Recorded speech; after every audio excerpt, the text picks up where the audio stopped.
आज की डेट है 14 मार्च और समय हो रहा है शाम के लगभग 8 बजने जा रहे हैं। आप सभी लोगों का स्वागत है इस वीकली मार्केट एनालिसिस में। तो अभी हम एनालिसिस करेंगे गोल्ड की मार्केट का, किस तरीके की मूवमेंट पिछले लास्ट वीक में रही है और जो ये मूवमेंट रही है उसके आधार पे आने वाले वीक में गोल्ड की मार्केट में किस तरीके की मूवमेंट रह सकती है, उसको हम इस वीडियो में समझने की कोशिश करेंगे। मेरा पूरा विश्वास है डेली मॉर्निंग में हम आपके लिए गोल्ड की मार्केट के एनालिसिस लेके आते हैं और हमारी चार्ट स्टडीज़ के माध्यम से लेके आते हैं। अगर आप चार्ट स्टडीज़ में रुचि रखते हैं तो मेरा पूरा विश्वास है कि ये सेशंस आपके लिए काफ़ी लर्निंग वाले रह रहे हैं और इन सेशंस के माध्यम से आप बाज़ार को काफ़ी अच्छा सीख पा रहे हैं। और जो दोस्त अभी हमारे चार्ट लर्निंग की दुनिया में नए हैं, अगर वो लोग भी रेगुलर इंटरवल पे हमारी वीडियोस को देखते हैं तो मेरा पूरा विश्वास है कि आने वाले समय में आप भी इस तरीके के एनालिसिस कर पाएंगे और अपनी ट्रेडिंग जर्नी के लिए इसको यूज कर पाएंगे। तो शुरुआत करेंगे आज की वीडियो की। तो अगर आप हमारे चैनल पर नए हैं तो चैनल को जरूर सब्सक्राइब करके जाएंगे, वीडियो को लाइक करके जाएंगे, जो भी आपके अनुभव हैं कमेंट के माध्यम से ज़रूर बता के जाएंगे।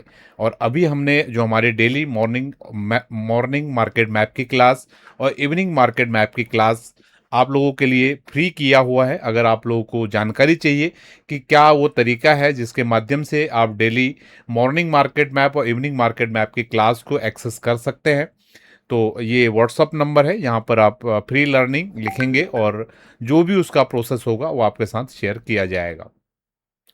तो शुरुआत कर रहे हैं आज के एनालिसिस की। तो कल मैंने आपको बहुत क्लियर तरीके से गोल्ड की मार्केट का जो लेवल्स बताए थे कि वीकली बेसिस पे कौन कौन से वो लेवल्स हो सकते हैं जिसके ऊपर या नीचे क्लोज करने पे गोल्ड की मार्केट नेक्स्ट वीक में का जो सेंटिमेंट वो डिसाइड हो सकता है। तो मैंने बहुत क्लियर तरीके से आपको बताया था कि गोल्ड की मार्केट अगर 5250 के ऊपर क्लोज करेगा तभी स्ट्रॉन्ग पॉजिटिव रहेगा, और 5100 से लेकर 5250 के बीच में भी कहीं पर भी क्लोज करता है तो साइडवेज टू पॉजिटिव रहेगा, और 5100 से लेकर 5000 के बीच में कहीं भी अगर मार्केट क्लोज करेगा तो ये नेक्स्ट वीक के लिए एक तरीके का साइडवेज टू निगेटिव रहेगा। तो मार्केट की क्लोजिंग कहां पे आई है?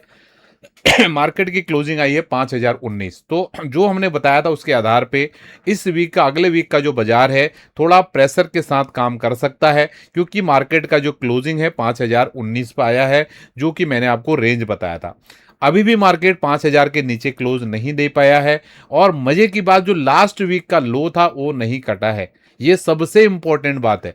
कल मैंने बहुत क्लियरिटी के साथ आपको बोला था कि 5000 के लेवल के आसपास बायर बहुत जोर से आने की कोशिश करेंगे, ठीक है। लेकिन बाजार इतना ब्यूटीफुल तरीके से, जो स्मार्ट मनी इतना ब्यूटीफुल तरीके से एक्ट करता है, वो 5000 तक लेके ही नहीं गए बाजार को। अगर आप कल के दिन की लो देखोगे बाजार की, एग्जैक्टली कल के दिन की लो क्या रही है हमारी, तो कल के दिन का जो लो रहा है ये 5009 रहा है। बाजार 5000 तक पहुंच भी नहीं पाया, क्योंकि बड़ा स्मार्ट प्लेयर इस तरीके से बाजार को चलाता है कि किसी को मतलब हवा भी ना लगे कि क्या हो रहा है करके, ठीक है। अब आप समझिए, अगर ये 5000 पे आ जाता तो हो सकता था कि आते आते ही एकदम से यहां से रिवर्सल का कैंडल बन जाता, जिससे कि बायर फिर से इसको कंट्रोल कर लेते। अब मार्केट को उसने ऐसी जगह पे क्लोज कर दिया है, ठीक है, ना तो ये 5000 को टेस्ट ही कर पाया, ना तो ये वहां से रिवर्सल ही कर पाया। बिल्कुल डे लो के आसपास, वीक के लो के आसपास मार्केट को यहां पर क्लोजिंग किया गया है, ठीक है। तो मंडे का ओपनिंग काफी ज्यादा इंपॉर्टेंट होने वाला है कि मंडे के दिन मार्केट कहां पर क्लोज करेगा। थोड़ा सा हम इसको और डिटेल में समझते हैं। लास्ट वीक का जो लो था, ये लो था 4995 का, ठीक है। और इस वीक का जो लो है ये है 5009 का। लगभग लगभग मान के चलिए कितने पॉइंट की डिफरेंस होगी?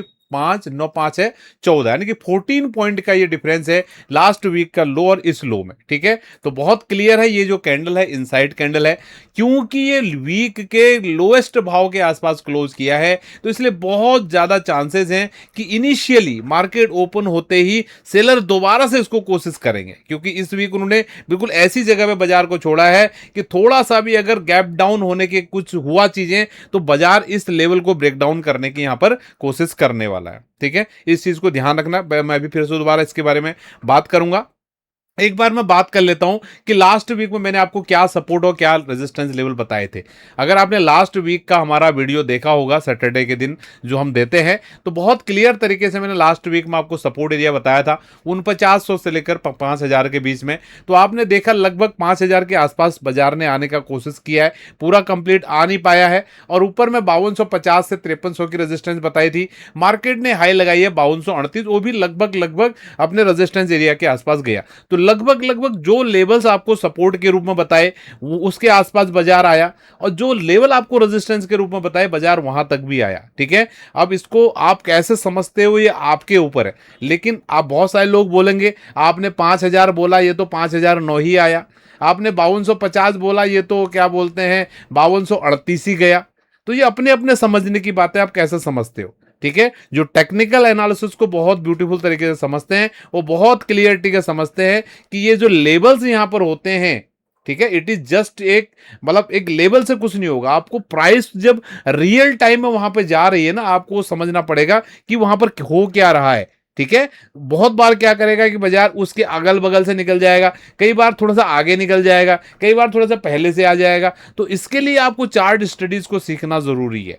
ठीक है, यहां पर कोई एक लेवल का काम नहीं कि ये लेवल पे आएगा यहां से ऐसे हो जाएगा, वो लेवल पे जाएगा वहां से ऐसे हो जाएगा। इसके लिए आपको बेसिक टेक्निकल एनालिसिस जो चार्ट सीखने का एक प्रोसेस है, वो चीज आपको सीखना बहुत ज्यादा जरूरी है।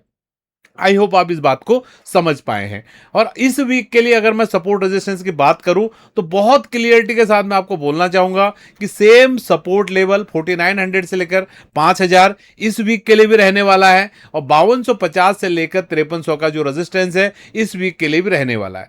और मार्केट का जो माहौल कैसा रहेगा, दोनों तरफ की मूवमेंट, कोई पॉजिटिव यहां पर हमें भी नहीं है मार्केट में, क्योंकि ये मार्केट लगभग लोएस्ट भाव के आसपास है। कब मार्केट पॉजिटिव होगा इस वीक के लिए, ठीक है, वो ऊपर के 5250 5300 के ऊपर ही होगा, क्योंकि मार्केट अभी लगभग 5000 के आसपास आ गया है। ठीक है, हो सकता है मार्केट 5000 को होल्ड करके 5250 तक भी चले जाए। अब ये समझने की बात है, ये वीकली चार्ट पे यहां पर बात हो रही है, ये कोई 4 घंटे के चार्ट पे बात नहीं हो रही। 4 घंटे के चार्ट पे मैं बहुत क्लियरिटी के साथ भी आपको बोल दूंगा कि बाजार यहां से ऐसे जाने वाला है। ठीक है, लेकिन अभी मैं आपसे जो बात कर रहा हूं ये वीकली चार्ट पे बोल रहा हूं। इन चीजों को समझने के लिए ना, क्या चीजें मैं समझा रहा हूं उस लेवल की आपको थोड़ी सी समझ आपको रखनी पड़ेगी। अगर आप रेगुलर इंटरवल पे हमारी वीडियोज को देख रहे हैं तो मेरी बातों से आप कनेक्ट कर पा रहे होंगे।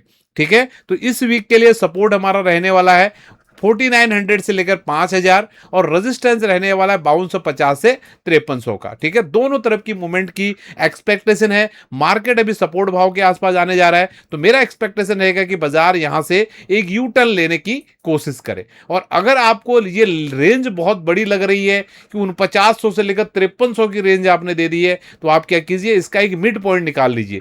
5300 से 49 400 पॉइंट होते हैं, तो 49 में से अगर हम 200 जोड़ते हैं 5100, तो 5100 एक मिड पॉइंट आपके लिए रहेगा।